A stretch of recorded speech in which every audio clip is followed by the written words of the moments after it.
गई है, उसका हाथ टूटा है और उसी के कारण से हाथ टूट गया है और उसी लिए हमको उठा के ले गए वहाँ। क्या ये जो बातें बोल रहे थे साक्ष्य है, दिख रहा है मौके पर? जी दिख रहा है और उस लड़की का काजल नाम भी है।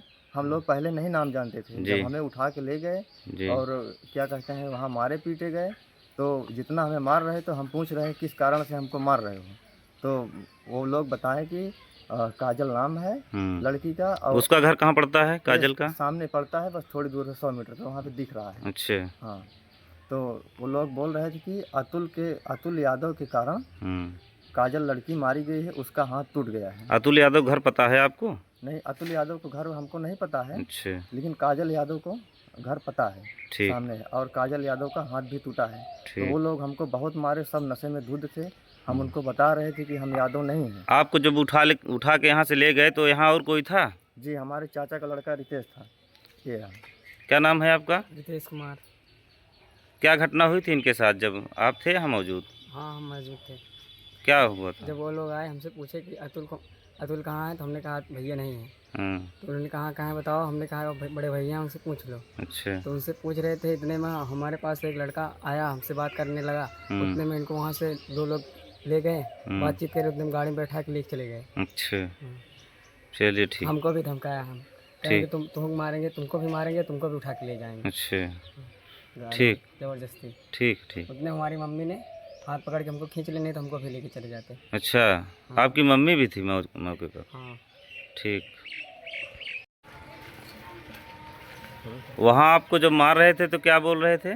वहाँ हमको मार रहे थे, बोल रहे थे कि अतुल यादव के कारण काजल यादव मार खाई है और उसी के कारण से हम तुमको ले आए हैं। अच्छा। मारते मारते बोल रहे थे तुम अतुल के भाई हो और अतुल के पास फ़ोन लगाओ। अच्छा। तो हमने बोला कि हम यादव नहीं हैं, हम गौतम हैं। अच्छा। तब क्या कहते हैं मारे थे पीटे, फिर उसमें से 2 लोग बीच बचाव करते हुए उसी में से 2 लोग हमें छोड़े कि इसका कोई दोष नहीं है।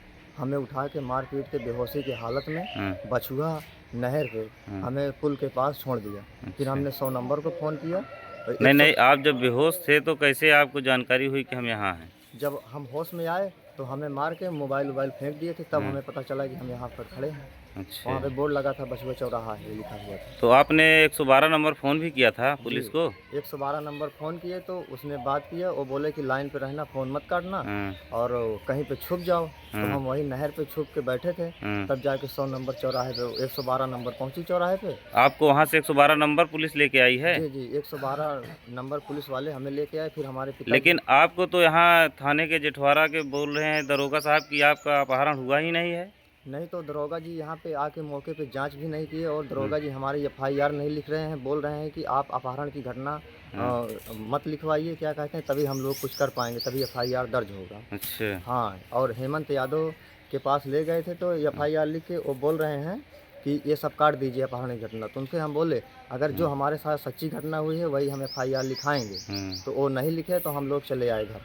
बछुआ नहर से आपको पुलिस लेके आई है? जी, हमको तो आपको पुलिस ने कहाँ छोड़ा? हमको पुलिस थाने लेके गई। थाने लेके गई थी? जितवारा थाने में। हाँ। रात में लगभग 12-1 बजे तक वही। अच्छा, ठीक। तो उसके बाद भी आपकी सुनवाई नहीं हो रही? नहीं, उसके बाद सुनवाई नहीं हुई। तो हम SP ऑफिस गए थे, वहाँ से भी आदेश आया, फ़ोन से बात भी कराए। दरोगा जी धर्मेंद्र सिंह जी ने कहा आइए हम यहाँ पे आपकी रिपोर्ट दर्ज करवा देते हैं, आपका मेडिकल हो जाएगा।